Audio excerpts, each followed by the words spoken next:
Ms. Hill, thank you for joining us today. Appreciate you being here. My name is Brandon Beavers. I'm the high school principal here. This is Ms. Uribe, our high school counselor, Hello. and Ms. Roberts, who is a science teacher. Howdy. Hi. So just real quick, I've been here in Garrison for about 6 years now. This is my first year as principal. It's a pretty good community. It's supported by the school, is supported by the community. We offer a variety of programs. We have a really strong foundation in athletics, academics, and then the ag department also band. So there's a wide variety for our students to do, and honestly, our teachers do a lot around the school as well. We're very involved with these programs. We're very team-oriented, and that's kind of a quick rundown of what we're here at Garrison ISD. So real quick, we'll start with some questions, and we're going to start with a typical question. Tell me a little bit about yourself and about your educational experience. Okay, so I'm Colleen Hill. I've been teaching since 2005. The youngest I've taught is 4th. The highest I've taught is 7th. I've taught science, social studies, writing, technology. Graduated with my master's in 2017 for ed leadership. But going backwards into why I got into education, my mother was a teacher, and I had always decided I would never do that. But then I got roped into teaching Sunday school at VBS, and I was like, oh man, this is what I'm supposed to do. Okay. It's definitely a calling. And I've never looked back. I know that's where I'm supposed to be, and so I love what I do. I can understand a little bit. My father was a teacher and a coach as well.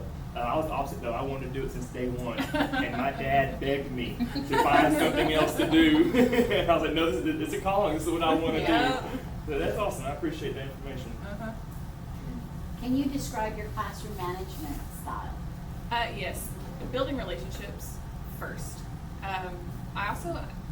I think students work for incentives, so I don't mind giving them. I know we want them to be intrinsically motivated, create that growth mindset in them, but I also think that anybody works for rewards and for praise and accommodations, and so I try to do that.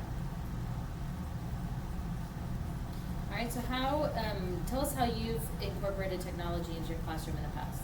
I'm a big Google user, so Google Classroom for sure.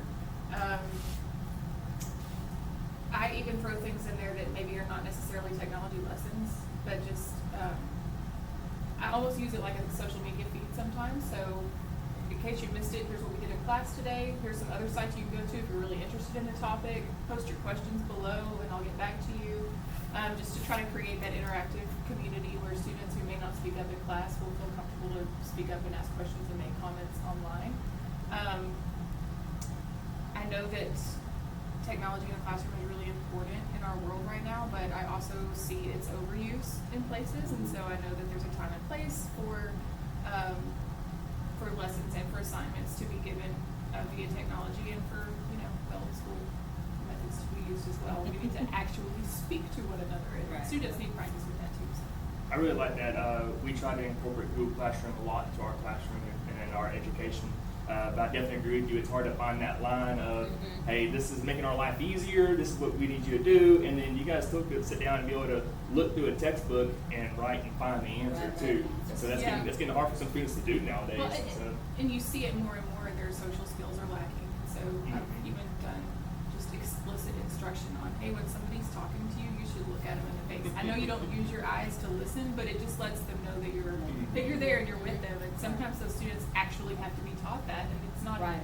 Because they're not used to it anymore. they're not, and it's not insulting to them. They usually take it really well. They're like, oh, okay, I can do that. Yeah. So, Well, and we are a one-to-one campus or district, and so every student does have their Chromebook that they get to take home, and so assignments being put on there, as long as they have the internet access at home, they're able to do assignments outside of class too. good deal. we actually have hotspots as well, because we are Title I school, and we have some families that are not as fortunate as others, and that if a kid does have to go home, for example, COVID, then we have hotspots we can actually loan out to families so they can complete their work. So it's pretty cool. Kind of staying with the typical interview questions. If you're working with a group of team members and you have an issue with a coworker, how would you handle that issue? Go straight to the coworker. Okay. And talk it out. We're all professionals here.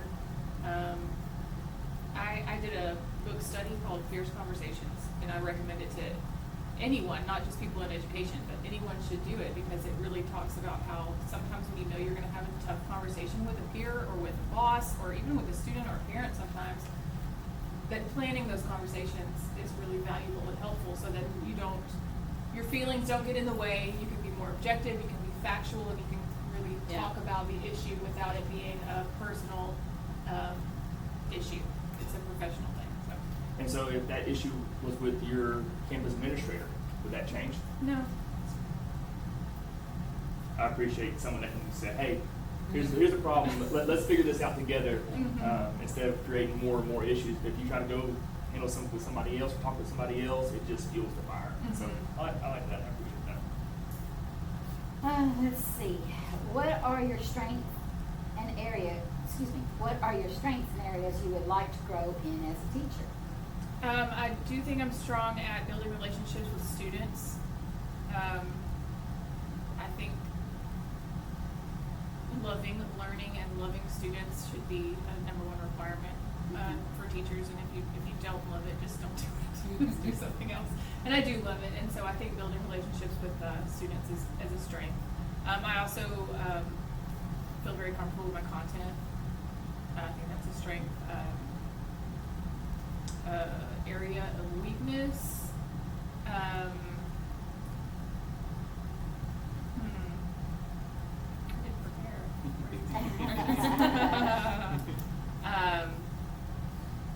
I hate telling people no. That's a weakness. If someone comes to me and needs help, I'm going to say yes, even if I overextend myself. And so that is one that I'm working on.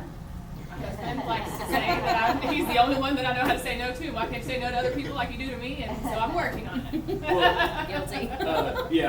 That's a trait I can relate with. With that being one of your traits, are you organized? Are you able to kind of handle that full plate? Or I do. Or is something that causes more stress? I love my Google Calendar. I put everything in it, and I will tell people if it's not in there, it's just not going to happen. So if you want me to do something, invite me through Google Calendar, and I'll make sure to be there and do it. I have to tell people I'm not being rude. I'm writing into my phone so Yes. that I can put it in my calendar. Or if I'm out and about and someone asks me, "Hey, can you do this later?" I'm like, "You know what? Send me an email right now." Yeah. By the time I get back to my room, I'm not going to remember what we're talking about. But yeah, for the most part, I do. I'm good with organization and keeping things done and hitting deadlines and all of those things. Okay. So what do you find most difficult about teaching? Parents. We've all been there. And it's because it's been a long time since they've been in school, and things have changed a lot since then. And I do think that that's the biggest stressor right now for me. You're kind of reading my mind here. My next question is, how would you communicate with parents, both good and bad news? Okay. So I always set a goal to myself every school year to make positive contact with every parent before Halloween. Okay? So and I want personalized emails, so it's not just, hey, so-and-so's doing great. It's, hey, so-and-so's doing great. I love how he, yada, yada, yada, and you've done a great job at teaching him such and such and such. Like, I want them to know that I actually see and know their kid, and so I'm going to make it very personalized, positive contact before October every year. And then another follow-up at Thanksgiving, because I just think that's a really easy time to send a short, hey, I'm thankful for your kid because of this. And so then whenever you do have to make those bad news calls or those emails that aren't so pretty, you've already made that contact, and it just makes everything so much easier. And I found that investing that time on the front end, it just, the return on the back end is priceless.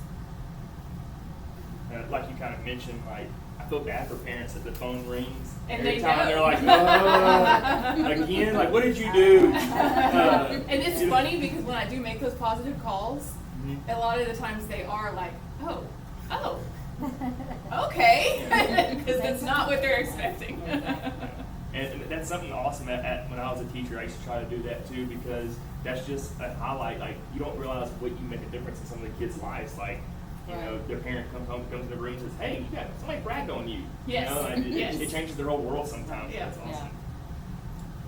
What certifications do you have? I have the 4 to 8 generalist, the 4 to 8 science, and the all level principal.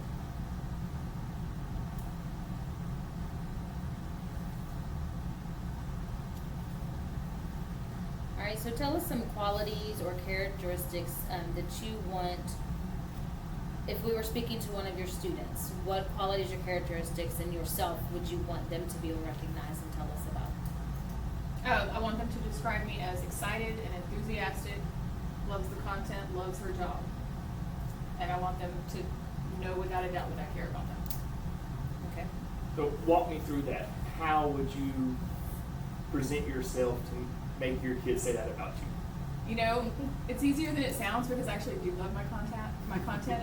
I can really nerd out about science, and so when I start talking about these topics, I really do get excited about them. Guys, it's all right there in a leaf. Yeah. Have you seen? You know, it does. It gets me excited. Photosynthesis, all the things.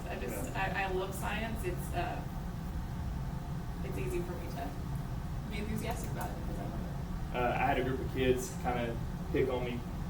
They know I had to have my coffee in the morning. Uh-huh. So I come in the classroom, I have my coffee cup, and they started telling me, like, we know it's about to get real about history. You take a sip of that coffee. And after I sip of that coffee, I get up, and they know I was excited to be there. And once I got that coffee in me, I was rolling. I was the same way. I'll get off on a tangent, you know, and, just like, and they're like, Coach. They had to bring me back into Bring you it. I'm back, like, okay, bring my you bad. back. You're right. Let's move on. So just kind of just run me through your philosophy on education. What's your personal beliefs on it?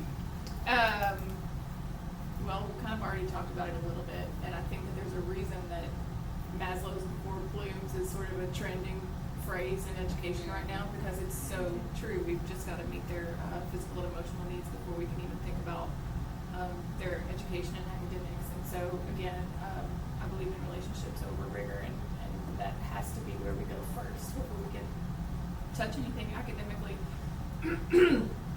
But also, you know, knowing your content, being excited about it, and just sharing your love of your content with your students is, I think, makes a good classroom. And so, a little bit of a fun question for me to ask you, and it'll be fun for you to answer. But if you had to sum up your philosophy of education in 3 words, what would it Maslow be? over Blooms. There you go. I like it. Those When are my you favorites. said that, I was like, I think she has me on this one. I think she has me. That's my favorite question.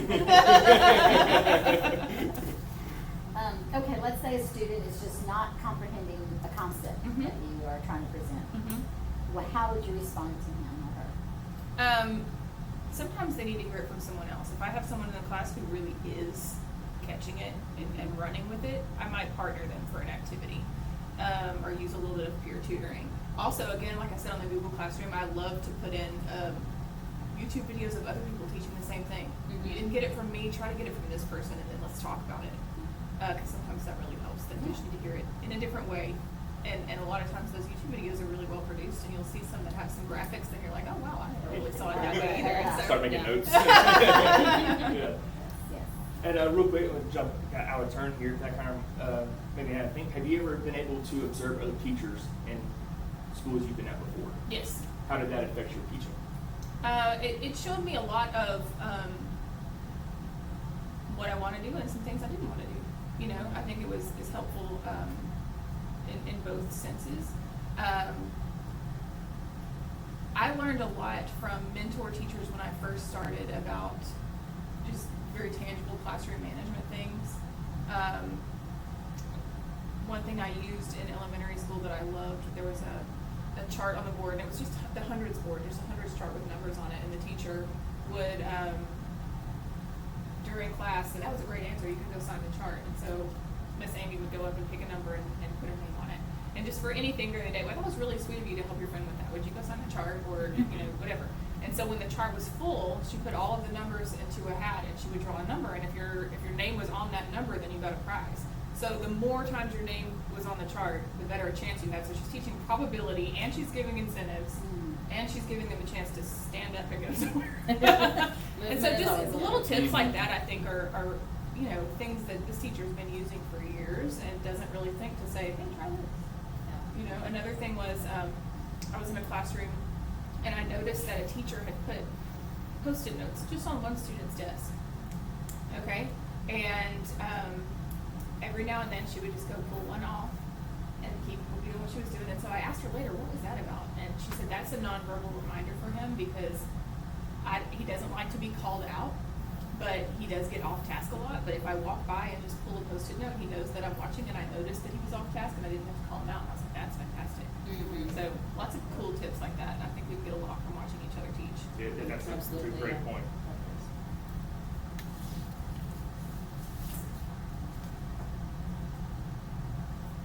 So describe a teacher that had a major impact on you at one of your previous campuses. Okay, so Angela Walker. Angela Walker had a great impact on me, and it was because she was so great with the relationships, not only between her and the students, but she was so great at conflict resolution between when students had conflicts with each other. She knew how to talk to them calmly and at their level, and so she especially helped me when I started working with lower elementary because her background was in early childhood. And so I didn't necessarily always know the best way to talk to tinies. And she just did. And she could bring everything to their level, not make them feel silly, talk to them, in a calm way that made them feel comfortable responding and really getting to the root of issues with students. I learned so much from her. And I loved her excitement in the mornings. I mean, she would dance in the car line. She was that excited to be there. She's had her coffee. Yeah, She she's was had her just- coffee. and I wanted to show You don't the want to same. see me dance. But I would say she did have a good impact on my career. I would agree with you that relationship to have be able to communicate and to relate with kids is a big thing. And so one thing we've talked about is your certification and stuff, and your experience seems to be with the lower levels. Do you think you'd be able to relate to the high school students you'll teach? Absolutely. I have a son who's graduated high school. I've spent a lot of time around him and his friends when they were in high school, volunteering at different band events and things like that. Also, when I made the move from 4th grade to 7th grade, I was like, oh, that's a big jump. Are the kids going to be the same? They are. They're the same, but bigger. It's just but very much the same battle for their engagement and their attention. And yeah, I think we'll be fine. I'm excited about it. All right, so we're going to kind of change the pace a little bit, so we're not just hammering you with questions here and there. Okay. I have a few scenarios, and they're simple scenarios, nothing in depth or anything that I can make you go sit down and write a report or anything. But just kind of see how you would handle different things, okay? So the first one is that you have a student approach you, okay? And this student says that another student has been bullying them, harassing them, calling them names, some light pushing and stuff. There's no physical evidence of anything. What are some steps you would take? Because that's such a serious, bullying, if it really is long-term and consistent, needs to be addressed by administration. That's not really something that I need to take on my own. And so I would have to take that to admin, and they would have to do the bullying report. Like, there's a whole report that has to go along with bullying. If it really is, I would probably try to talk to the student and find out if it was more of a one-time incident or if it really truly is ongoing. And if it was, then I would absolutely report it because you have to. Mm-hmm. If you have both those students in your classroom and that there is evidence and you've seen it before, how would you handle having both those kids in the classroom at the same time? I would make sure they were separated. I've done a stay away agreement before where both students have just signed a contract saying, hey, I'm not going to speak your name, you're not going to speak my name, I'm not going to make physical contact with you or verbal contact with you, and we're going to just agree that we are going to, be in the same place but not speak to one another. And if it's severe enough for that, then I would do that. Anything to add to this scenario? Okay, so next scenario. You're working the car line after school. Mhm. You're helping the students get into the class, into the cars, moving along traffic and everything. You have a parent that stops, Mhm. does not get out of the car, but requests to speak with you about their students' grades and performance in recent tests. Mhm. How would you handle that situation? I would tell them to give me a call or leave their number so that I could call them as soon as car line was over, because we don't want to hold up traffic. Let them know when my conference period is and that I'm free before school, after school, or after the car line if they wanted to just pull up and wait. That would be absolutely fine. And you mentioned this earlier, I think reaching out to that initial connection with the parents, that helps in a lot of situations. If parents just know what the procedure is, and you do a good enough job of explaining that, it eliminates that problem right there. Absolutely. Now, to kind of make it more heated, what if the parent gets out of the car and approaches you? Hopefully there's going to be an SRO, because this is the car line, and it is dangerous to have people just stop and get out of their cars in the middle of the car line. So hopefully there'll be a resource officer nearby to say, hey, you need to pull it up and move the conversation somewhere else. Because I'm happy to sit down with a parent even if they are angry, but car line's not the place. Yes. And a lot of times they just want to be heard. Yeah. Okay, so you have a student that is continuously talking in class. You've asked the student repeatedly to be quiet, to stay on task, and all that kinds of stuff, verbal and nonverbal cues. You've done all that. You've even sent this student to the principal already once this week. But he's still talking in the classroom during assignment, during lecture, whatever. What are some steps you would take to eliminate this problem? Okay, so I've tried my Post-it note thing, is what You you're saying? tried the This is Post-it, like, yeah. he's over that. The whole stack is gone. So I might want him to stay in after class with me and let him tell me, what can we do to fix this? Because now the whole class is having trouble learning because of your outbursts, and you gotta help me out here. If you're not interested in learning and you're gonna affect your own education, that's your business, but when it affects everybody else's, then it becomes my business. So we've got to work together to come to a solution for this. And I think a lot of times when you put it to students in that way, it's a little bit of a wake-up call for them. And if not, then I'm going to have that kid call their parent and say, hey, I'm affecting the learning of everyone in my classroom. My teacher would like you Makes to my know. job easier. That's a great idea. Hey, you talk to him. You deal with it. Tell them why we're making this call. You know, Yes. and would you agree that your behavior has been disruptive? And a lot of times they'll say, yes, ma'am, I'm sorry. And so let's fix it. I like that because, there are some, kids that want that attention from their classmates and stuff like that. But sometimes you put it that way to students and they're like, oh, yeah, you're right. You kind of see that shell kind of come over like, oh, I'm sorry, and sometimes that's all it takes.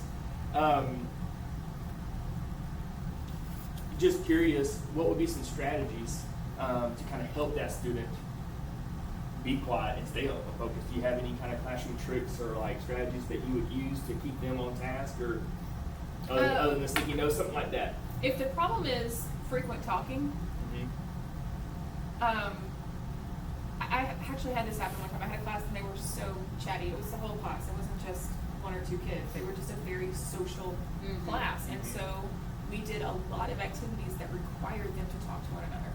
And so they would get conversation stems about the content.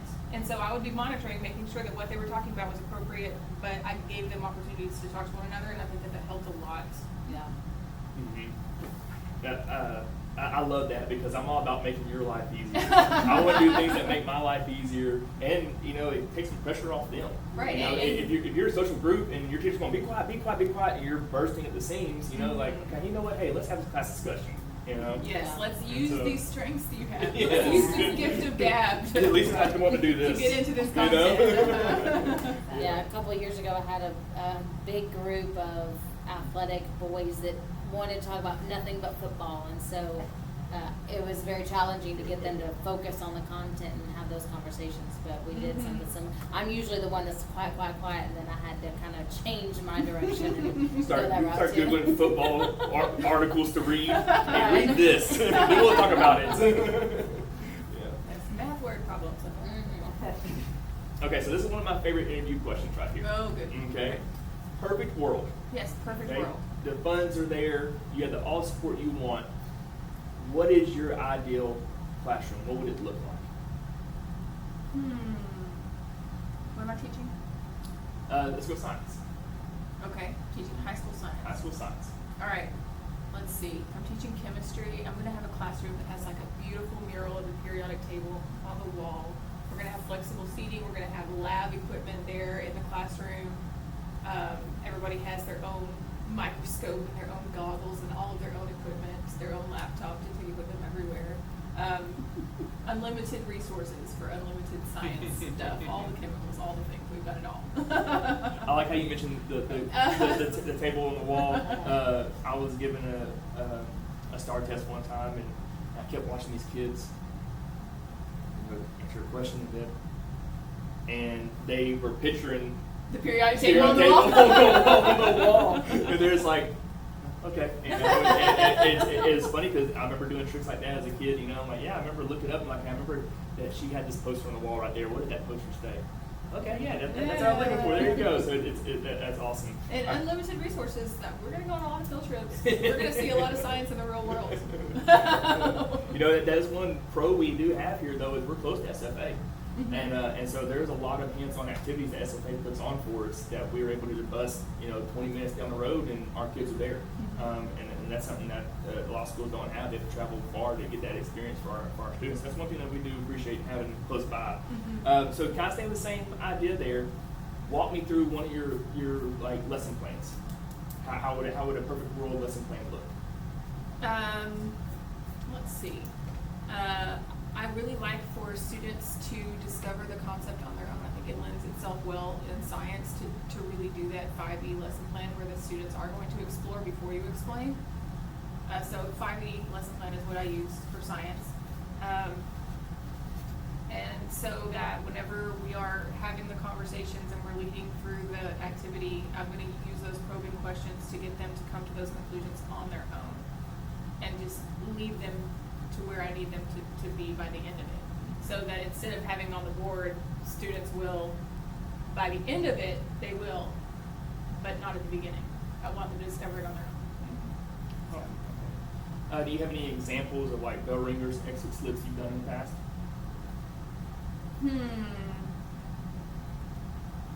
Yes.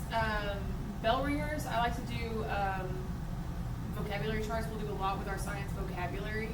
And so we may add to that chart each day during the bell ringer time. Sometimes I want them to do non-examples of the vocabulary word. Sometimes I want them to draw a picture that reminds them what that vocabulary word means. If we're doing the carbon cycle, then I might need them to do a diagram of the carbon cycle as a bell ringer that's labeled.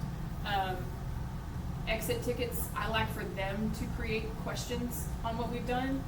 Not necessarily questions they still have about the content, so it's not really like, what else do you want to know? It's like, okay, based on today, if you're writing the assessment, how would you formulate a question? And sometimes we'll do it open-ended, sometimes it'll be multiple choice, but if they are creating assessment questions, then sometimes I'll take those and actually give it for a quiz. That's a fun activity to do. We had a teacher that done that in the past, and the first time she did it, she did tell the students. And so then they're like, oh, wait, hey. I wrote that. Yeah. And then after the question, like, hey, my question was like, my question's on there too. And they're like, oh, this is cool. And, that's awesome. All right, so we're going to kind of gear back into typical questions like that. We'll kind of go back to our little rhythm here of what's going on. And so what is something that you would expect from your administrator, your campus principal? I want clear expectations from them as to what they want from me. So if there are rules that need to be enforced, if there's a certain deadline for lesson plans and number of grades per grading period, I definitely wouldn't want them to let something go by that no one else in the hallway does, because we just don't do that here. I don't want there to be any kind of like, misunderstanding on my part because I wasn't made clear of their expectations. So just, Important. yes. Mr. Rubin? Yes, let's see. What would you do if a student habitually misses assignments and turns things in late? Okay. This is not going to be a really popular answer. It depends on whether or not the student knows the content. If I know that they do, then I may actually make certain accommodations for them to have fewer assignments if I know that they really do know it and they're going to pass it on a test. And they maybe don't need the same practice that everybody else needs. But if I know that they need it, I'm going to hound them, I'm going to hound their parents, I'm going to hound the principal, and we're going to get that stuff done.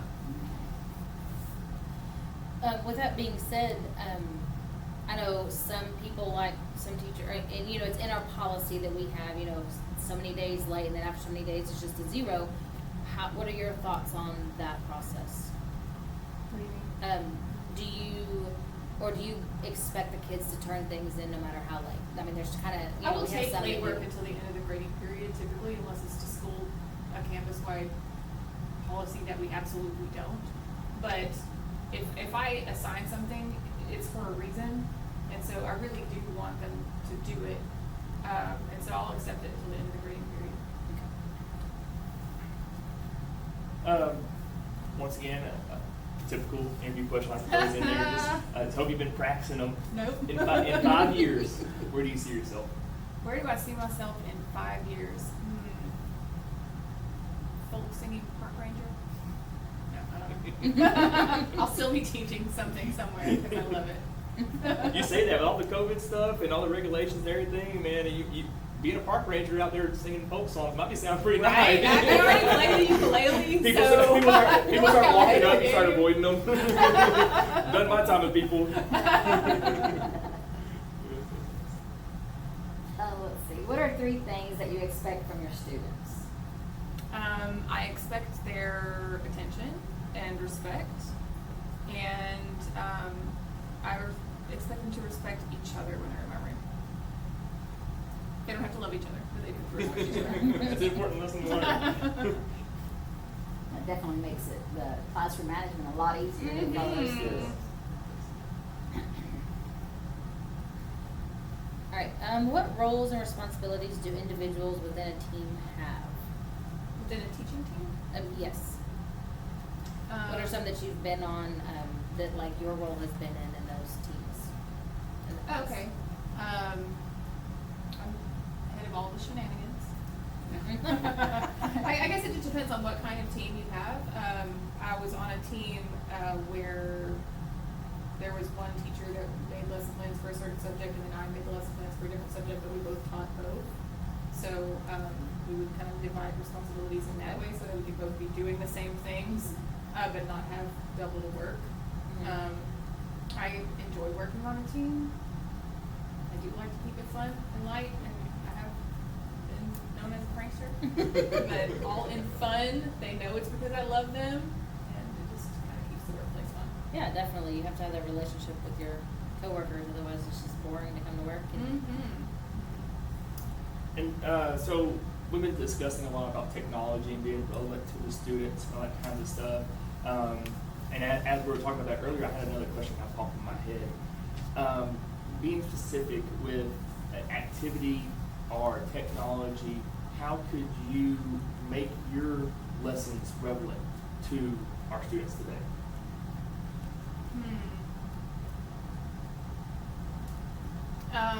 Making those real world connections, and which luckily for science is super easy to do.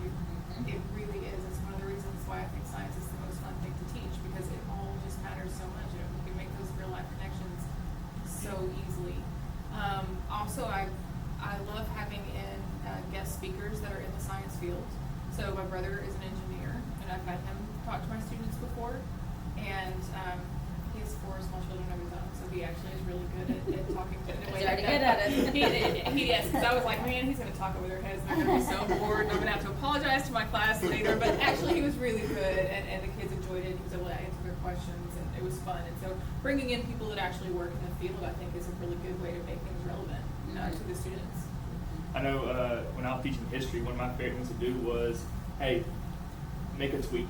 Say you're George Washington. What would he tweet in today's world? Yeah. And Twitter's big things that, oh, this is cool. And someone would be like, hey, Coach knows what Twitter is. I know what it is. That's I one of don't my use favorite it. exit ticket Yes. strategies is doing a tweet, because, well, back in the day, they had to be 40 characters. Right. Not so much anymore, I don't think they limit you anymore, but back in the day, they would have to be 40 characters, and so I thought it was a really great way for students to summarize their learning, because they're really Right. having to think, okay, what was the most important part of today? What was the biggest takeaway? Yeah, Mhm. take out How all the can I fluff put and it- put in yeah. 40 characters. That's a great exit ticket. What are the goals that you have set for yourself as a teacher? Goals that I have set for myself as a teacher. Teach my content. Try to get students to love it.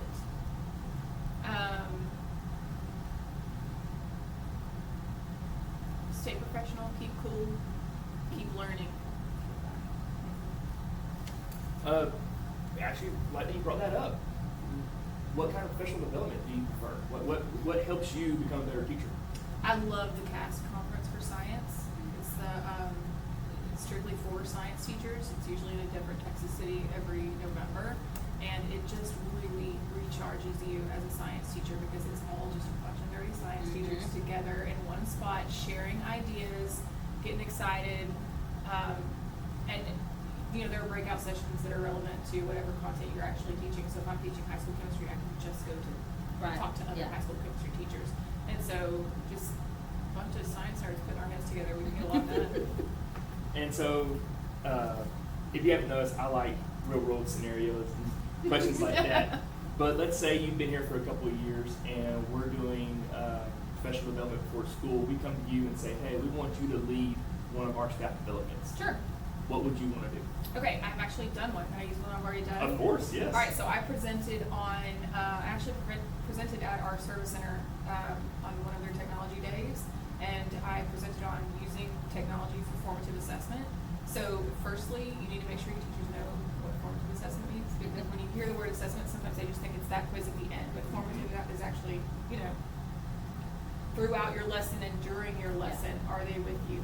How do you need to shape your lesson to move to where they are? And so I presented on using technology for those formative assessments. So we talked about things like clickers, the signs, and things like that. It was a good time. Me and Jennifer went to we had a great day. Alright, so tell us about a student who you've had a positive impact on. Has any student ever come back and said, hey, Miss Hill, I absolutely love you because... Yeah. There was a student recently that graduated high school, and she had a little write-up in the paper, they'll do like a senior showcase. And they asked her who her favorite teacher was, and she said Miss Hill because she always made everything so much fun. And we knew that she loved us. And I was like, Aw. Yeah, that's what every what you teacher want wants. them to Right, remember. Definitely. Oh, it made my name. Yeah, definitely. I recently got a letter in the mail from one of my previous students, and she listed absolutely everything in the 6th grade, like 5 years ago, that we had done. I was like, wow. I had a student teacher, and we had several throughout my teaching career, and one of them was a little rough around the edges, and he was kind of more of, hey, I'm just doing this because I don't know what else to do. And we had a class that was full of some jokesters and some people that didn't really focus well, and that kind of group. And one day I was letting him kind of lead a lesson, and he told the class, "You're my least favorite." And I immediately said, "Hey, let's go outside real quick." And once I got my blood pressure down, I explained to him, I'm like, "Man, you don't know these kids' home lives. You don't know what these kids leave after here." And I was like, "I'll be dang sure that my kids in my classroom know they matter, know they're important, know they're loved, because some of them might not even hear that." Yeah. And that's one thing. In today's world, you got to be careful what you say, all that kind of stuff. But I tell my kids I love them. It's because I think the world needs more of that. Not to get cheesy and all that kind of stuff, but it's important for kids to have that relationship, like you mentioned previously. And yes, I was sure that student teacher knew that, hey, that does not work. No. He is no longer teaching now. And going back to goals as a teacher, I'm human. So yeah, I'm gonna have students that probably annoy me, but my least favorite student will absolutely never know. Absolutely never know. It's a struggle sometimes not to let them, because others will pick up on your cues, and you're like, oh, I got to do better on that. Yes. Yeah. It's also funny too. You have that student that just annoys you, and then one day they say something, you're like, "Oh man, you're sweet." Like, thank you. That just makes your whole week. Or they come back and give you something or say, just thank you for, Uh-huh. listening to me, and you're like, Yeah. oh, Something- wow. Something that you do every day, and you're like, "Well, I say thank you for that." Like, I did. Okay, cool, thank you. Yeah. Let's see here. Well, let's say you catch a student cheating on a test. What would you do? What would be your actions?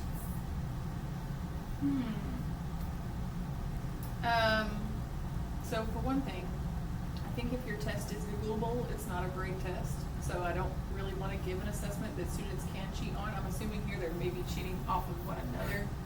And Oh, so yes. I would probably have to do an alternate assessment for them and also, I want to scare them into them not doing that. So I'm going to call the principal. and I want to make it so it's just not worth it for them to do that. So, Would you allow them to retest? I'm sorry. Yeah, Would you're you good. allow That's them what I was to- getting at. It depends on district policy. I'm sure it's addressed in your handbook what your Right. policy on plagiarism or cheating is, and so I would follow that. What will be your policy then? I still want them to do it. I don't want them to get out of it. Now, whether or not they get a grade from it is up to policy, but I want them to do it. I Right. still want to know what they know on their own. Cause it's beyond the grade at that point, you need to know Yeah, what. yeah. How about if you have a student that continues, I mean, he cheats, you allow him to retake it, and then he cheats again on another assessment?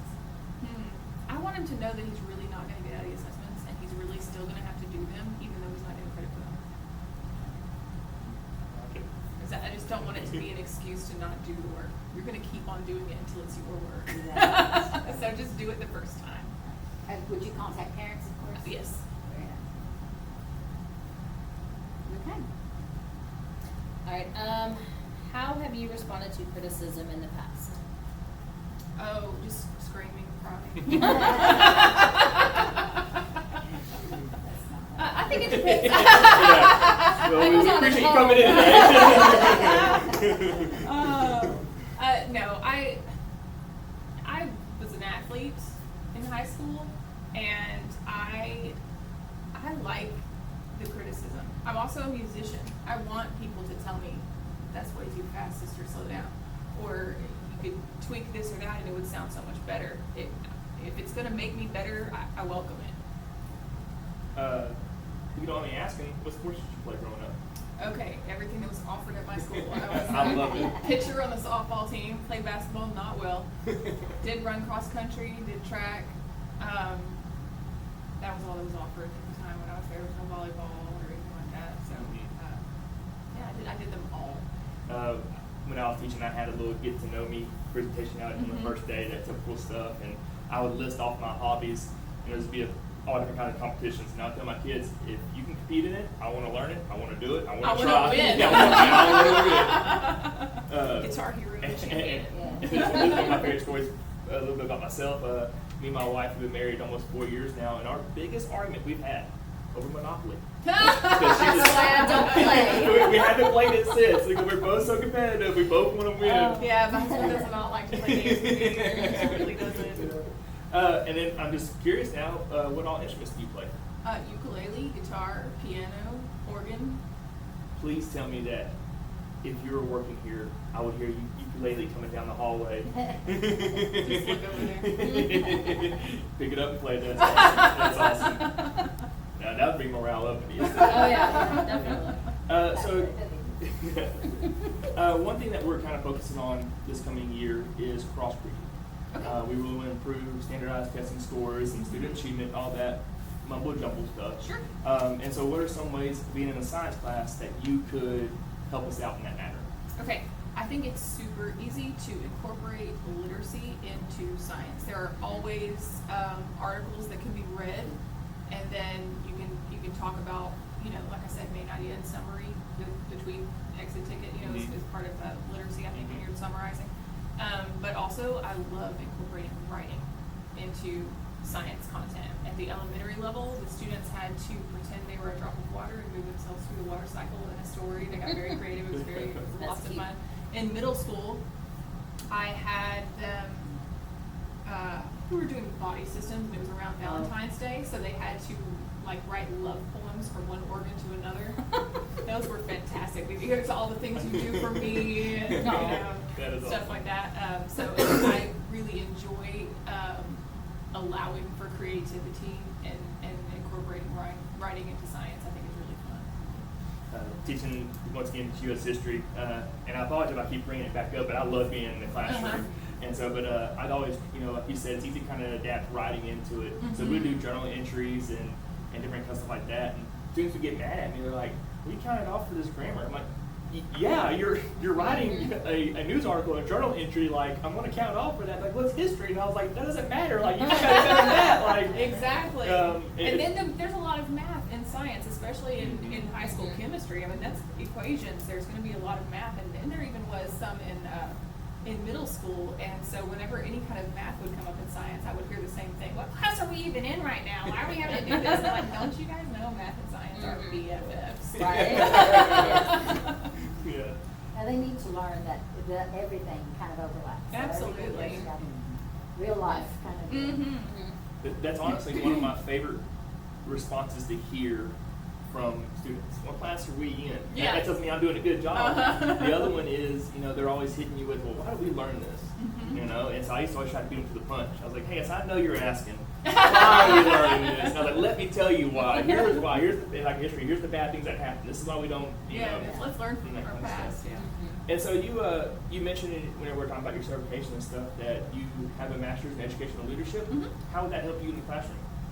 I think that getting that degree helped me step back and see the campus or even the district as a whole, whereas I think as teachers we can get caught up in our own four walls and our own classrooms, and so really reaching into some of those topics that we face as a campus or as a district, Mhm. I think was really valuable. I asked you about your 5-year plan. Is somewhere down the road, do you plan on using that educational leadership in a principal position or assistant principal? What would be your idea to use that for? I think it would just have to be the right position. The stars would have to align. I love the classroom. I can understand that. Sometimes I have to catch myself. I'll go and observe a teacher, and I'll be there like, I would like to do that. That'd be fun. I find myself doing activities with the kids. I'm like, wait, I gotta figure out. Yeah. So if leadership positions or moments came to light and you were able to still stay in the classroom but take on a leadership role, would that be a possibility for you in the future? Yeah, I mean, like I said, I've led PD already. I'm kind of the go-to tech person on my team too, and all the teachers get lost in it. They'll come to me, and so yeah. Okay. Well, that kind of wraps up our questions and scenarios and things like that. If you don't have anything else. Do you have any questions for us? What are your class sizes? They range depending on what groups come through. We try to do a very good job of keeping them small. Our high school counselor is great at helping the administration with creating those schedules and being sure that we have our employees in the best position to help the students. That's always our number one goal. But to answer your question, it usually ranges from anywhere from 8 students to 15. I know I taught here for several years, and I know one year I had 18, and that was a big class for me. Okay. And so it does give you that ability to really focus on your students' needs and different things like that. Okay, I know you said you were one-to-one with Chromebooks. What are the expectations for use? Are you expecting to see technology in the classroom daily, or? It kind of goes back to how you mentioned about, you get to find that line. I would like to have as much technology in the classroom as possible. I wouldn't venture to say daily. I know a lot of teachers use it for like bell ringers like that, so these are logging on. But it would kind of be up to you to a certain extent, as long as you're incorporating, like I said, Google Classroom is very important to us. Mhm. So as long as you're incorporating that, but I wouldn't walk into the classroom like, hey, no, you didn't use Google Classroom today. And so it wouldn't be that strict thing like that, but we do try to really focus on it. And like you mentioned it, you answered it just almost perfectly about, science, you can add so much technology to it. Mhm. And so that's what we're kind of looking for. Okay. And how is your lab stocked for science in the high school? Do you have? We have a class set of microscopes and the goggles and kind of the basic things. And it kind of depends on what the content or what the lesson's going to be that day. If we need to order supplies in advance, definitely let us know. And we have a little bit of wiggle room in our budget to where we can, if we don't have it already on hand, that we would be able to order that for you. And what do you see as the counselor or the students' biggest struggles and issues at your high school right now?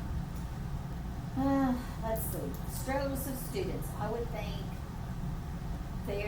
right now, I think it's all the COVID stuff. Trying to get past that section of COVID. Trying to understand, okay, now I fell back on this, how can I get caught up for that? Mm-hmm. So I think that the COVID struggle has hit our students more than anything, and our parents. Mhm. Our parents too, they're sometimes get confused about, okay, well, what are the expectations of the teacher? So then it goes back to the teacher, that they have to present what they expect. Mm-hmm. We actually discussed that in our recent admin meeting. Mhm. We call it the COVID gap, Mhm. where students miss out on certain important instruction, And not just that, but like educational opportunities. Being in the classroom, how does this work? How to take notes. You know, we had a group come through their freshman year with this, and that's an important year for high school. Yes. Learning how high school works. And so the next year we get them, and they don't have to act. You know, and so we actually discussed some strategies and ways we can kind of help our students kind of close that gap a little bit. Are you aware that we're building a new campus? Yes, I And did so see that. whenever you asked her about our science department, if you were to fill this position, we would definitely want your take on what the science lab needs. We had a building committee Mhm. that was filled with community members, teachers, admin, coaches, and they have kind of the basis for it. But we are looking to really develop that science program, and so it'd be a great opportunity for you to kind of really help start something here at Garrison. Awesome. Anything else? Any other questions or concerns? I can't think of any. Well, we really do appreciate you being here, and we'll be letting you know something. All righty. Thank you. Thank you. Thank you for coming.